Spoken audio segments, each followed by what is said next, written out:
The empty seat. The rain had stopped just before sunset, leaving the city glazed with a sheen of gold and reflection. The streets shimmered under the glow of street lamps, and the air smelled faintly of petrichor, that earthy scent that arrives when the world is finally at ease after a storm. Inside Viloria, a restaurant tucked on the third floor of a glass building overlooking the river, time seemed to move slower. A string quartet played softly near the bar, their instruments weaving through the low murmur of conversation and the occasional clink of crystal glass. The place was elegant but not ostentatious, the kind of setting that promised quiet, deliberate moments, the kind that could change a person's life without warning. At a table near the window sat Ethan Vale, a man who wore success like a carefully tailored suit because it was. Every part of him seemed measured, his polished cufflinks, his neatly parted dark hair, the calm composure that made him seem immune to the chaos outside. He was the founder of a growing tech firm, but more than that, he was a man who had spent most of his life trying not to be disappointed again. He didn't like unpredictability. He liked systems, rules, schedules, people who respected time, precision, and responsibility. It wasn't arrogance, and it was armor. He had built it piece by piece since the day his father walked out and never came back. Since then, Ethan had learned that reliability was the truest form of love. And tonight, his blind date, arranged by a mutual acquaintance, was already 20 minutes late. He glanced again at his watch. 21 minutes to be exact. The waiter approached with quiet grace, offering to refill his glass, but Ethan declined with a polite shake of his head. He wasn't angry, just tired of waiting. The empty chair across from him felt heavier with every passing second, its presence reminding him of a dozen similar moments from the past. He thought of calling it a night, texting his friend Simon, the one who had convinced him to give this date a chance, and telling him it was pointless. But a small voice in his head, the one that used to belong to his mother, told him to wait a little longer. Maybe she's just caught in traffic. Maybe she's nervous, he sighed, tracing his finger along the rim of his glass, watching the condensation trail like time slipping away. The restaurant door opened again, letting in a burst of cool evening air. A few guests turned to look, but Ethan didn't bother. He'd already decided that whoever was supposed to meet him wasn't coming. He reached for his phone, ready to message the driver to bring the car around. That was when it happened. A small shape darted into the restaurant, not the graceful figure of a late arrival, but something entirely different. A child, a little girl, no older than 4, her tiny pink rain boots squeaking softly on the marble floor. Her blonde hair was a wild curly halo, and she clutched a stuffed rabbit by one floppy ear. The maitre d' blinked in surprise, bending down to ask where her parents were, but she didn't stop. She had a mission, and her little legs carried her straight through the maze of tables, past startled guests and amused waiters, until she reached Ethan's table. She stopped right beside him. Breathing hard, her cheeks flushed from the run. Her small hand found the edge of the tablecloth and she tugged it gently, looking up at him with enormous blue eyes full of determination and innocence. "My mommy's sorry she's late," she said, the words tumbling out in a single breath, as if she had practiced them over and over in her head on the way here. Ethan froze. For a second he wasn't even sure he'd heard correctly. The room seemed to fade into the background. The music, the murmurs, everything. As his gaze fell to the little girl staring up at him like she had just delivered something sacred. "She's coming," the girl added quickly, "but she said I should tell you she's really sorry." Ethan blinked, uncertain how to react. "Your mommy?" he asked carefully. The little girl nodded, her curls bouncing. "Uh-huh. She said you were waiting, and that being late is rude. So I came." There was such sincerity in her tone, such utter belief in the importance of this errand, that Ethan couldn't help but feel a faint tug somewhere deep inside his chest, a place he had sealed off for years. "What's your name?" he asked quietly.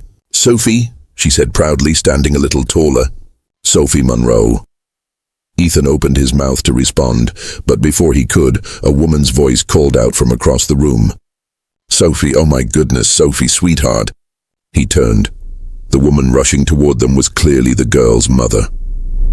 She was breathless, apologetic, and stunning in a quiet, unassuming way.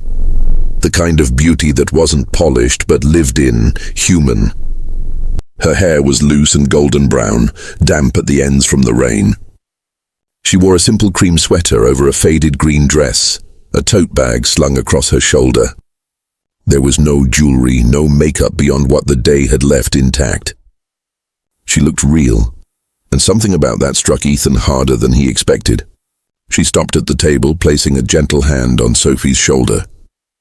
"I'm so sorry," she said quickly, her voice warm but rushed. "I told her to wait by the entrance, but she's faster than she looks." Sophie grinned. "I told him you were sorry, Mommy." The woman exhaled a half laugh, half sigh, and nodded. "You did perfectly, sweetheart. Thank you." Then she looked up at Ethan, meeting his eyes for the first time. "Lena Monroe," she said softly. "You must be Ethan." He stood automatically, still a little disoriented from the scene that had just unfolded. "Yes, Ethan Vale," he replied, extending a hand. She shook it, her grip firm but gentle. "I'm so sorry to keep you waiting. There was an accident on 7th Avenue. A car hit a light pole, and the traffic stopped completely. I tried to text, but the signal was out for a while. Then Sophie insisted we still come, even though we were late." She smiled down at her daughter, who was now busy arranging napkins like paper boats. Ethan hesitated, unsure how to respond. Normally, lateness was one of his least favorite things in the world. But standing before him was a woman who looked like she had run through half the city just to keep a promise, and a little girl who had braved a restaurant full of strangers to deliver an apology. Somehow, the irritation he expected to feel never came. Instead, something lighter, quieter, took its place. "It's fine," he said finally, and to his own surprise, he meant it. "I'm just glad you both made it." Lena smiled, the tension easing slightly from her shoulders. "Thank you. I really didn't want to cancel. It's been a long week." She glanced at Sophie, who was still fidgeting with napkins. "Would it be all right if she sat with us for a bit? I couldn't find a sitter last minute and—" "Of course," Ethan interrupted gently. "It's fine." He gestured toward the empty chair. "She can sit here." Lena's expression softened with gratitude. "You're very kind. Thank you." She helped Sophie climb into the seat, then slid into her own, brushing a strand of hair behind her ear as she settled. "We don't usually crash dinners," she said with a hint of humor, "but I suppose tonight's an exception." The waiter returned, clearly trying to mask his curiosity about the unexpected trio. Ethan ordered water for the table and asked Sophie what she'd like. "Do you have mac and cheese?" she asked earnestly, eyes wide. The waiter smiled. "We can make that happen." When he left, Ethan turned back to Lena. "She's confident," he said, nodding toward the little girl. "Oh, that's one word for it," Lena said, laughing softly. "She's been my courage since the day she was born. I guess when it's just the two of you, you learn to grow up together." Ethan studied her quietly. "Just the two of you?" he asked gently. She nodded, unbothered. "Yeah, it's been that way for a while." She didn't elaborate, and he didn't press. There was something admirable in her calm acceptance of it. No bitterness, no self-pity. Just truth. "And you?" she asked after a moment, her tone curious but not prying. "What's your story, Ethan Vale?" He smiled faintly, though it didn't quite reach his eyes. "I don't think there's much of a story. Work mostly. That's been my world for a long time." "Work's important," she said softly, "but it's not supposed to be the whole world." Ethan almost chuckled. "That's what my assistant keeps telling me." "You should listen to her," Lena said lightly, but then her tone softened. "Sometimes we spend so long building the perfect life that we forget to live it." Her words landed heavier than she might have realized. Ethan looked down, tracing the condensation on his glass again. He thought of his apartment, sleek, modern, empty. He thought of the quiet that greeted him every night when he came home, and how he had convinced himself it was peace, not loneliness. Maybe she was right. Maybe he had mistaken one for the other. Sophie's giggle broke the silence. She had found the reflection of the chandelier in her spoon and was showing it proudly to her mother. Lena leaned closer, smiling as she helped Sophie balance the spoon on her nose. Ethan watched them, The ease, the laughter, the warmth, and something inside him shifted again. He couldn't remember the last time he had seen such effortless joy. "You two seem close," he said quietly. "We are," Lena replied, glancing at him. "She's my reason for everything. Every hard day, every long shift, every decision. She reminds me that love isn't about being perfect. It's about showing up." Ethan felt the words settle deep in his chest. Showing up. He had spent his whole life chasing success, control, predictability, all to avoid being the one left waiting again. But maybe, in doing so, he had forgotten what it meant to show up for someone else, even when it was inconvenient, even when it was uncertain. Lena's eyes met his, and for a moment, the noise of the restaurant faded again. There was no pretense between them, no attempt to impress, just honesty. And perhaps that was rarer than anything money could buy. Dinner arrived, and the evening unfolded with an ease that neither of them expected. They talked about books and cities they'd never been to, about childhood memories and strange coincidences. Sophie told a long story about a cat she'd once seen wearing a hat, which had them both laughing so hard that even the waiter smiled as he passed by. Time for once seemed to pause, not in tension but in peace. By the time the plates were cleared, the city outside had turned to a canvas of glittering lights. The reflection of the skyline shimmered on the river like a dream, just barely within reach. When the check arrived, Ethan reached for it automatically. Lena shook her head. "No, please, we'll split it." He smiled faintly. "It's okay. I invited you." She hesitated, then nodded slowly. "Thank you. But next time I'm buying dessert." The word "next time" lingered between them, soft but full of possibility. Sophie, half asleep in her chair now, leaned her head on her mother's arm. "Mommy," she murmured, "you were right. He's nice." Lena laughed quietly, brushing a curl from her daughter's forehead. "She doesn't usually approve of anyone that fast," she said. "I'll take that as a compliment," Ethan replied, smiling for the first time that night, not the polite kind, but a real one. As they stood to leave, Lena extended her hand again. "Thank you for waiting," she said. "I know you didn't have to." "I'm glad I did," Ethan said. "You taught me something tonight." "Oh?" she asked curiously. "That sometimes the best things arrive late," he said simply. She held his gaze, her expression softening into a smile that was both grateful and knowing. Then she turned, lifting Sophie gently into her arms, and together they walked out into the night. The mother, the daughter, and the faint echo of laughter trailing behind them like light. Ethan stood for a long while after they left, looking out at the river through the glass. His reflection stared back at him, calm and unfamiliar. For the first time in years, he didn't feel the need to check his watch. The seat across from him was empty again, but it no longer felt empty. It felt alive with the memory of a little girl's voice, her simple words still echoing softly in his mind. "My mommy's sorry she's late." He smiled, realizing that sometimes life doesn't arrive on schedule. It arrives exactly when it's meant to. The bridge between worlds 2 weeks had passed since that unexpected evening at Valoria. Yet the memory still lingered in Ethan Vale's mind like a song that refused to fade. It wasn't just the dinner or the conversation or even the soft laughter of a little girl with pink rain boots. It was the way that moment had felt. Quietly transformative. There was something about the simplicity of it that had unsettled him, though not in a way that brought discomfort. It was more like a gentle stirring, an awakening of something he hadn't realized had gone dormant. In his penthouse apartment, where the walls were lined with glass and the shelves with awards and unopened bottles of wine, he found himself thinking about Lena and Sophie far more often than he would have admitted to anyone. He caught himself pausing mid-work, staring at the screen, remembering the way Lena's eyes softened when she spoke of her daughter, or the way Sophie's laughter had filled the silence he had once thought he preferred. For a man who had built his life around precision, those memories were messy, uncalculated, and yet they made him feel more human than he had in years. One grey morning, Ethan arrived at his office earlier than usual. The city was still waking up, and the building's lobby echoed with the soft click of his shoes.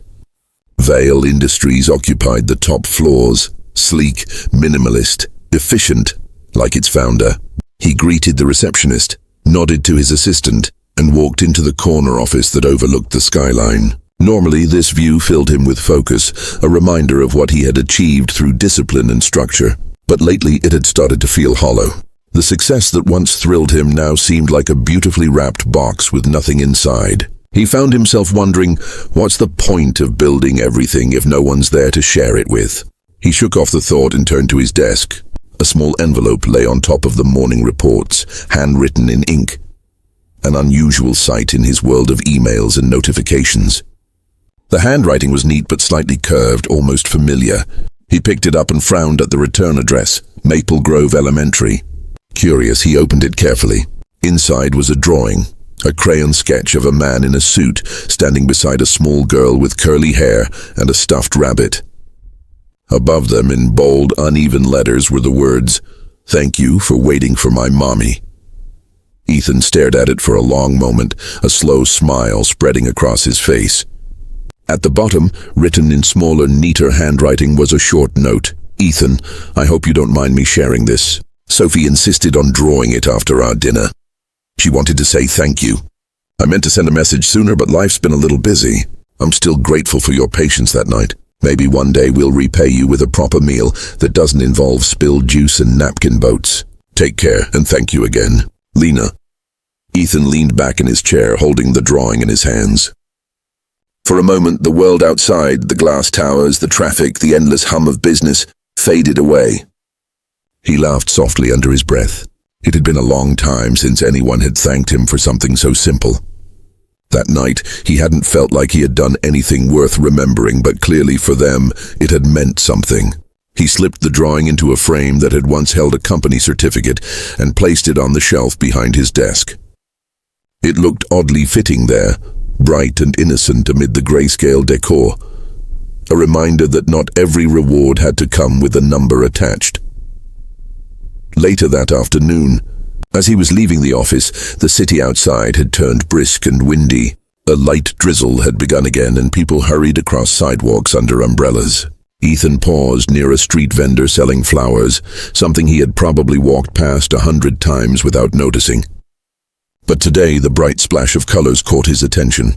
Without overthinking, he bought a small bouquet of daisies and tucked them under his arm. He didn't know why exactly. Maybe it was for his apartment, or maybe because they reminded him of the yellow in Sophie's shirt that night. Either way, it felt right. That weekend, he decided to take a rare morning off. The city park was quiet, with only a few joggers and families out enjoying the cool air. He walked aimlessly at first, coffee in hand, just watching the sunlight break through the leaves. Then, near the playground, he heard a familiar voice, high, excited, unmistakably full of life. "Mommy, look! The ducks came back!"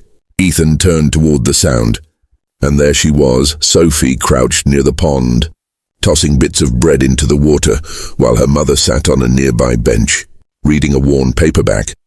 He almost laughed out loud at the coincidence. Or maybe it wasn't one. Life had a strange way of bringing people together when they least expected it. He hesitated for a moment, wondering if he should disturb them. But before he could decide, Sophie looked up and gasped. "Mr. Ethan," she shouted, waving her tiny arm so wildly that she nearly dropped her stuffed rabbit into the pond. Lena looked up, startled, and then smiled when she saw him approaching. "Well, if it isn't the most punctual man in the city," she said teasingly as he came closer. He grinned. "And his two favorite rule breakers." She laughed, shaking her head. "You remember that?" "I remember everything," he said honestly. She closed her book and stood, brushing crumbs from her lap. "I guess you found our secret weekend spot," she said. "Sophie loves feeding the ducks." "I can see why," Ethan replied, watching Sophie giggle as the ducks paddled closer. "They seem to love her too." Lena smiled softly, her gaze following her daughter. "She has that effect on people." Then she looked back at him. "How have you been?" "Busy," he admitted, "but not the same kind of busy." "Meaning?" "Meaning I actually stopped long enough to notice that the world doesn't end if I take a breath." She raised an eyebrow, amused. "I'll take that as progress." "You can thank your daughter for that," he said. "She mailed me a masterpiece last week." Lena's eyes lit up with recognition. Oh no, she really did send it? I told her you probably had more important things than crayon art arriving at your office. She's wrong, he said simply. It's framed. That made her pause, the humor in her face softening into something more tender. You framed it? Of course. I don't get many works of art personally addressed to me. Well, she said, brushing a loose strand of hair behind her ear. I'm glad she reminded you that you're still on someone's mind. They stood there for a while, side by side, watching Sophie chase a duck that clearly had no intention of being caught. The breeze carried the smell of wet grass and river water, the kind of scent that made the world feel grounded and alive. You know, Lena said after a long pause, I used to bring her here every weekend when things were rougher, when I was still figuring out how to do this alone. Somehow the ducks always made her laugh, and that made everything seem manageable again. Ethan looked at her, noticing the quiet strength in her posture. The kind that came not from confidence, but from surviving hard days and choosing kindness anyway. You're doing a remarkable job, he said sincerely. She's happy. That's what matters. Lena smiled, but it was tinged with humility. Some days that's enough. Other days I wonder if I'm doing any of it right. If she's laughing like that, Ethan said, nodding toward Sophie, then you're doing better than most. The wind picked up, and Lena shivered slightly. Without thinking, Ethan slipped off his jacket and draped it over her shoulders. She began to protest, but he stopped her gently. Please, you'll make me feel useful. She laughed softly, shaking her head but letting it stay. You're different from what I expected, she said, echoing her words from that first night. So are you, he replied quietly. They ended up walking together for hours after that, with Sophie holding Ethan's hand like it was the most natural thing in the world. They stopped for ice cream from a cart near the park's edge, and Ethan found himself smiling so freely that even the vendor commented, You've got a beautiful family. Lena froze for a moment, clearly unsure how to respond. Ethan felt something stir inside him, a realization or perhaps just a wish. He smiled and simply said, Thank you. And Lena didn't correct the man. As the day wore on, they sat on a bench overlooking the water while Sophie built imaginary castles out of leaves. Lena told him about her job at the bookstore, how she loved the smell of pages and the quiet company of stories. She talked about the challenges of balancing work and motherhood, the nights when she stayed up worrying about bills or fevers or the future. And Ethan listened, really listened, for the first time in a long time. He found her honesty refreshing. She wasn't trying to impress him. She wasn't pretending to have everything figured out. She was simply real. In return, he told her about his childhood, how his father's absence had made him obsessed with control, how success became a shield against disappointment. He confessed that sometimes he felt like he had built a fortress so strong that no one could get in. But he didn't realize he had trapped himself inside. Lena didn't interrupt. She didn't offer advice. She just listened, the way people do when they understand pain without needing to dissect it. As the sun began to set, painting the sky in streaks of orange and rose, Sophie climbed into Lena's lap, yawning. Mommy, can we come again tomorrow? She asked sleepily. Lena kissed her forehead. We'll see, honey. Then she glanced at Ethan, smiling. You're welcome to join, you know, if you ever need a reason to take a breath again. He smiled. I think I've just found one. When they finally parted ways at the park gate, Lena turned to him. Ethan, she said softly, thank you not just for today, but for being kind. It's rare. Kindness shouldn't be rare, he said, but thank you for reminding me what it looks like. She smiled one last time before walking away, her daughter's small hand nestled safely in hers. Ethan stood there until they disappeared down the path, the fading laughter of a child lingering in the air like a promise. That night, for the first time in years, Ethan didn't open his laptop when he got home. He didn't check emails or review numbers. Instead, he poured a cup of tea, sat by the window and watched the city lights flicker. On the shelf behind him, Sophie's crayon drawing glowed softly under the lamp, a reminder that sometimes the smallest gestures can change the direction of an entire life. He thought about the word Lena had used earlier, Breathe. Maybe that was what he'd been missing all along. Not success, not control, not validation. Just the courage to breathe, to slow down, to connect, to be seen. He looked out at the skyline and smiled quietly to himself. Somewhere out there, a little girl was probably asleep, dreaming of ducks and castles and mac and cheese. And her mother, strong, kind, endlessly patient, was probably tucking her in with the same grace that had unknowingly begun to heal something in him. Ethan didn't know what would come next, but for the first time he wasn't afraid of the uncertainty. Some bridges are built by accident, he thought, and some by destiny. Either way, this one felt like it was leading somewhere worth going.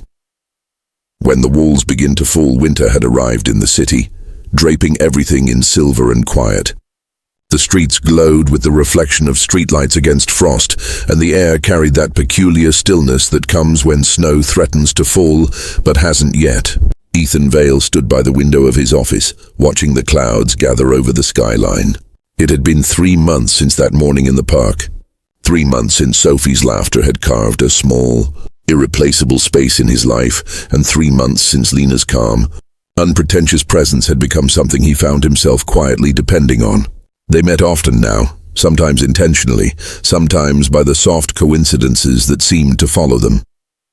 Coffee at the small bookshop where Lena worked, late afternoon walks in the park when Sophie was done with school, or evenings when Ethan would stop by with a small gift for Sophie, claiming it was for helping him learn how to smile properly. What had started as chance meetings had begun to feel like rhythm. Gentle, natural, necessary, Ethan had changed in ways subtle yet profound. His office, once sterile and immaculate, now held traces of color.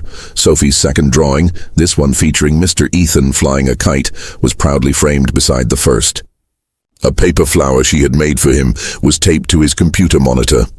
Even his employees had begun to notice something different. He smiled more often, listened longer, and no longer seemed haunted by the invisible race he used to run against time itself. Where there had once been an endless pursuit of efficiency, there was now a quiet awareness of moments, the way sunlight caught the edges of glass towers, or how a stranger's laughter could cut through a long day like warmth through frost.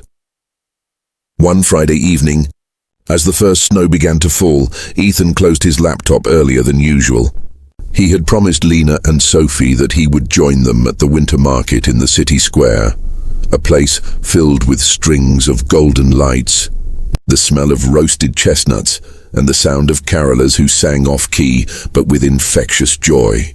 As he walked through the crowds, bundled in his dark coat, he spotted them easily. Sophie bouncing in excitement near the carousel, and Lena standing a few feet away, her scarf wrapped loosely around her neck, smiling as she watched her daughter. When she turned and saw him, her smile widened, and something unspoken passed between them, a recognition not of obligation, but of belonging. "You made it," she said as he approached, brushing snowflakes from her hair. "I wouldn't miss it for the world," he replied, handing her a small paper cup of hot cocoa he had picked up on the way. She accepted it with a grateful smile. "You remembered I like it with cinnamon." "Of course," he said lightly, but the truth was that he remembered everything she said, even the smallest details. They stood together, watching Sophie climb onto a carousel horse, her laughter spilling through the cold air like bells. Lena's gaze softened as she watched her daughter, and Ethan found himself studying her in the same way, quietly, as though she were a scene he didn't want to disturb. "She looks happy," he said after a while. "She is," Lena replied softly. "For her, this is magic, and honestly, for me too. It's been a long time since I've had a reason to enjoy nights like this." Ethan hesitated, then asked, "Because of her father?" Lena's expression didn't harden. It simply grew distant, like a shadow passing over sunlight. "He left when Sophie was 2, she said calmly. "He was kind once, but not strong. When things got difficult, he ran. I stopped waiting for explanations a long time ago." She looked at Ethan then, eyes clear and honest. "Sophie never asks about him. Maybe she feels she doesn't need to. Maybe she's already found the right kind of love in small places." Ethan didn't speak for a moment. He looked down at his gloves, at the breath misting in the cold between them. "I know something about people who leave," he said quietly. "My father left when I was 6. I used to think it was my fault, that maybe if I'd been better, smarter, quieter, he would have stayed. So I built my life around being unbreakable, but I think I just ended up building walls instead." Lena turned toward him, her eyes soft. "Maybe it's time to let someone see what's behind them," she said gently. "You don't strike me as a man without a heart, Ethan. Just one who's been afraid to let it be touched." Her words lingered with him long after that night. In the days that followed, their connection deepened, not in the dramatic way of movies, but in the small, consistent ways that real relationships form. Ethan began visiting the bookstore more often, sometimes under the pretense of buying gifts for clients, sometimes simply to talk. He would bring Sophie her favorite chocolate cookies, and she in turn would bombard him with questions about the stars, or why grown-ups worked so much, or whether being rich meant you could buy a pet dragon. Lena would laugh, shaking her head as Ethan tried to answer every impossible question seriously, as if Sophie were the most important client he'd ever had. Then one afternoon, something shifted. Lena received a call at work, one that left her pale and trembling. Her landlord had decided to sell the building where she and Sophie lived, giving her 30 days to find a new place. Panic crept into her voice as she explained it to Ethan when he stopped by that evening. "I've been looking everywhere," she said, exhaustion in her tone. "But everything's too expensive or too far from Sophie's school. I just don't know how I'm going to make this work in time." Ethan listened, every instinct in him wanting to fix it instantly, but he also knew Lena's pride. She wasn't someone who wanted rescue. She wanted understanding, so he chose his words carefully. "What if," he began slowly, "you let me help, not as charity, but as someone who cares?" Lena looked up sharply. "Ethan, I can't accept that. You've done enough." "I haven't done anything," he said softly. "You've given me more peace than I've ever known, Lena. Let me do something real in return. I have an apartment building on the east side, one I rarely even think about. There's a unit there, ground floor, near the park. Safe, warm, and close to Sophie's school. Let me give it to you, not as a favor, but as a place you deserve to breathe again." Her eyes filled, not with the gratitude of someone being rescued, but with the conflict of someone torn between independence and need. She wanted to refuse, but the sincerity in his face stopped her. "Ethan," she whispered, "you can't just give people homes." "Why not?" he asked simply. "People gave me chances when I didn't deserve them. You gave me a reason to start over. Maybe this is how I return the balance." The silence between them was heavy but tender. Finally, Lena nodded slowly, her voice trembling. "All right, but only if I can pay rent." "Fair rent," Ethan smiled. "Deal." The move happened a week later, in a flurry of boxes, laughter, and unexpected teamwork. Ethan helped assemble furniture, burned 2 pizzas in the oven, and managed to spill paint on his expensive shoes. Sophie found this endlessly amusing. When everything was finally in place, Lena stood in the middle of the living room, surrounded by the warm glow of lamps and the smell of new beginnings. "I don't know how to thank you," she said quietly. Ethan met her gaze and replied, "You already did months ago in a restaurant," with a smile that reminded me what kindness looks like. That night, as he left their new home, the snow had started falling again, soft, endless, and peaceful. Ethan walked through the quiet streets feeling something he hadn't felt in years.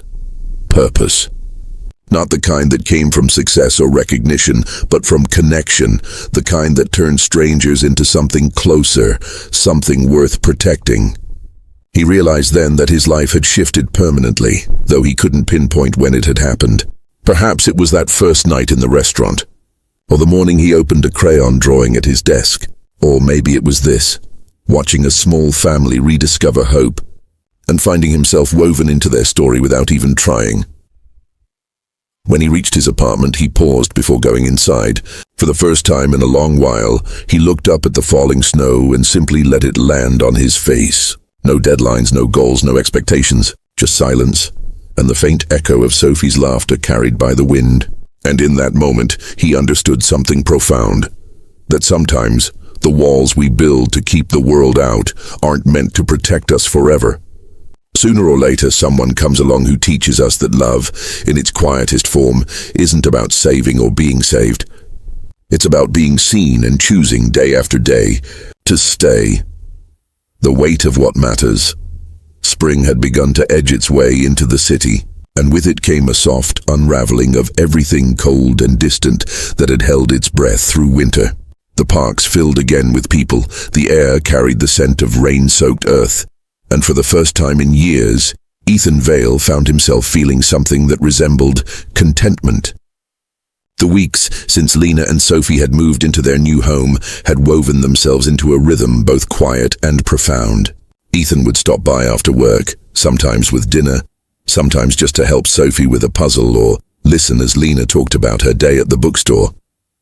It was an easy companionship, one built not on grand gestures but on small moments. The smell of coffee in the morning, laughter over burnt toast, or the way Sophie would run to greet him with open arms, her curls bouncing as she shouted, "Mr. Ethan's here." It wasn't romance in the traditional sense. It was something deeper, quieter, something that felt like the very thing he had been searching for his whole life without knowing it had a name.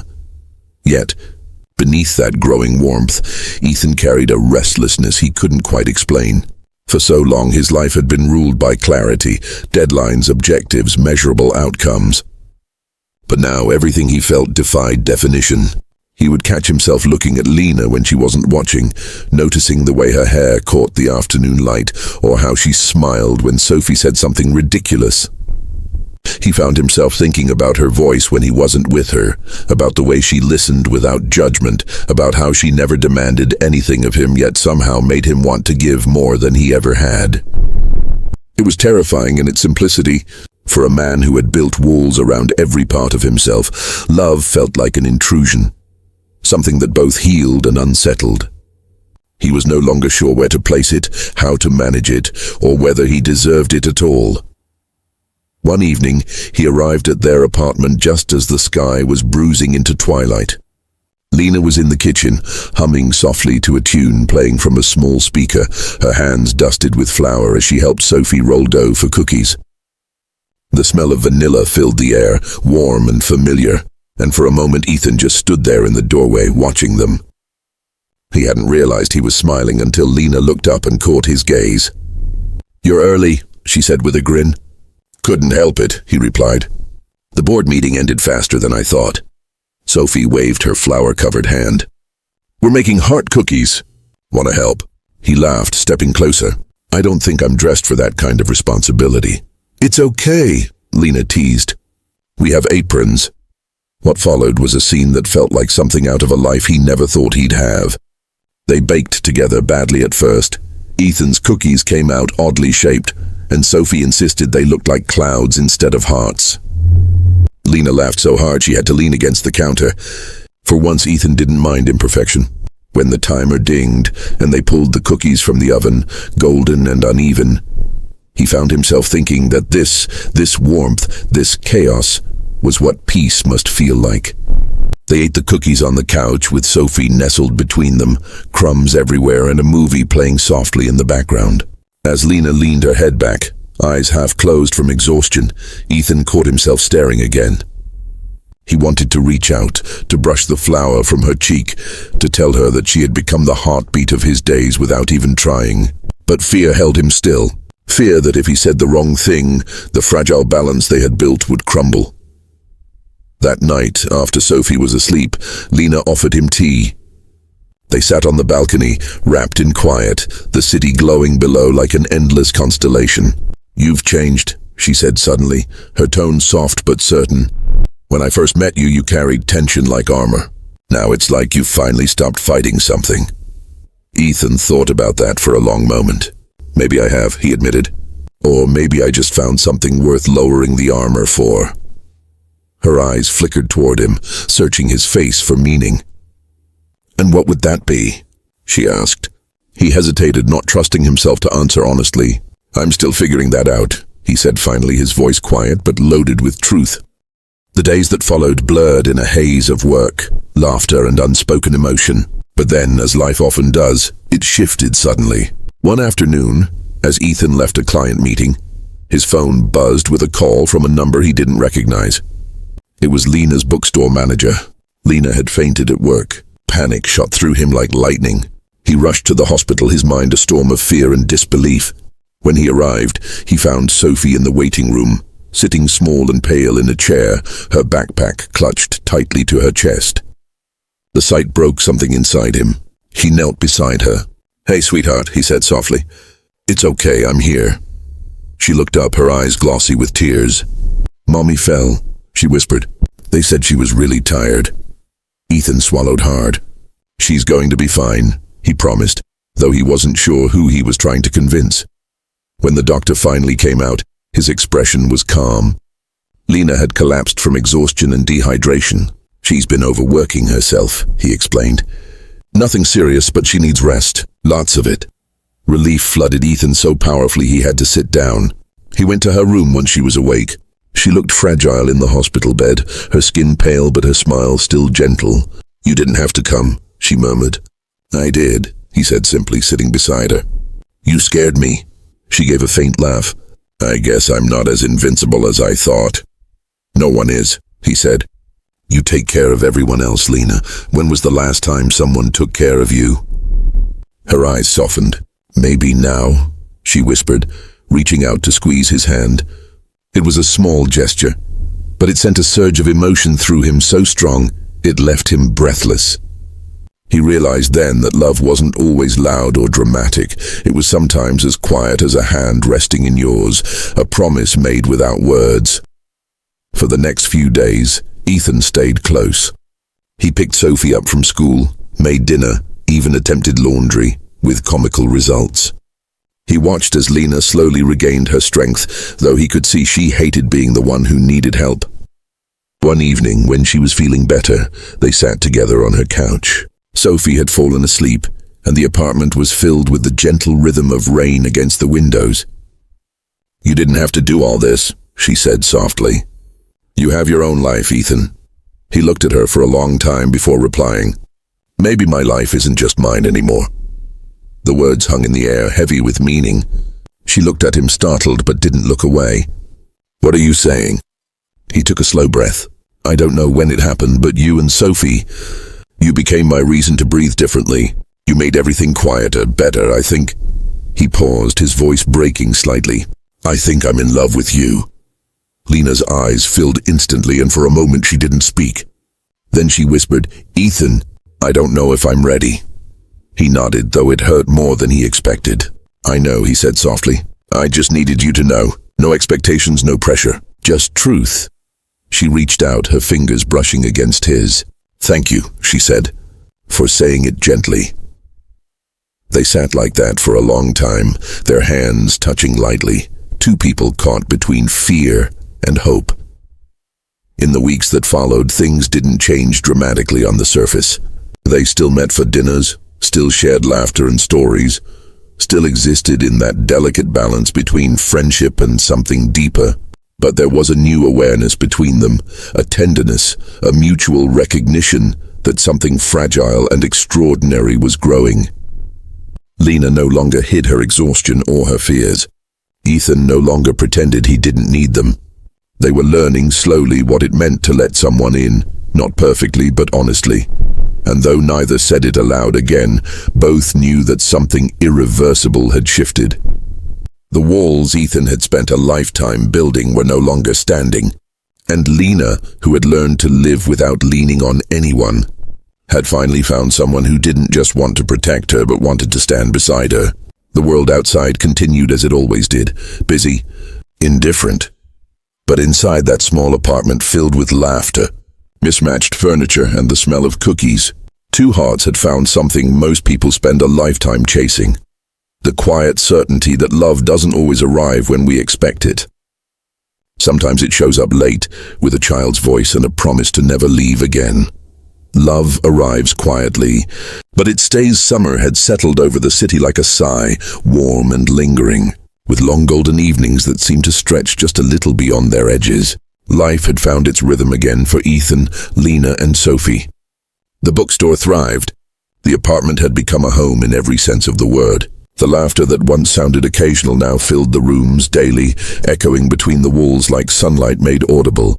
Ethan found himself there more than in his own penthouse, preferring the smell of fresh coffee, the sound of Sophie's giggles, and the sight of Lena reading on the couch to the cold perfection of the life he used to think he wanted. Yet, even amidst that peace, a quiet uncertainty remained. Because love, no matter how gentle, carries the shadow of fear with it. Ethan had told Lena he loved her months ago. Since then, their connection had deepened, but carefully, without rushing. He understood her hesitation. The wounds of abandonment, the need to protect her daughter, the fear of letting someone new into their fragile world.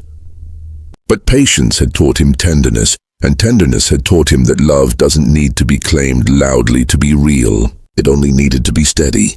Still, something in him longed for acknowledgement, not for validation, but for completion.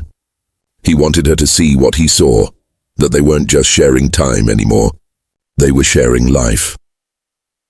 One late afternoon, as sunlight streamed through the living room window, Ethan sat on the floor with Sophie, building a castle out of colored blocks. "No, no," Sophie said, placing her tiny hands on his wrist. "You're doing it wrong. The princess needs a window." Ethan smiled, pretending to be deeply scandalized. "A window? I thought this was a fortress, not a hotel." Sophie giggled so hard she toppled over. Lena, standing in the doorway with her hair pulled back and a mug of tea in her hand, paused to take in the sight. Ethan, the man who once measured his worth in stock charts and time zones, now sitting cross-legged on the carpet with her daughter, covered in crayons and wooden blocks. There was something in the scene so simple, so painfully beautiful, that her throat tightened. She had promised herself once that she would never let another man get close enough to hurt her or Sophie. But here he was, not demanding a place in their lives, but quietly earning one. Later that evening, after Sophie had gone to bed, Lena found Ethan still in the living room, sorting through the mess they had made. "You don't have to clean that up," she said softly. He looked up, smiling. "I don't mind.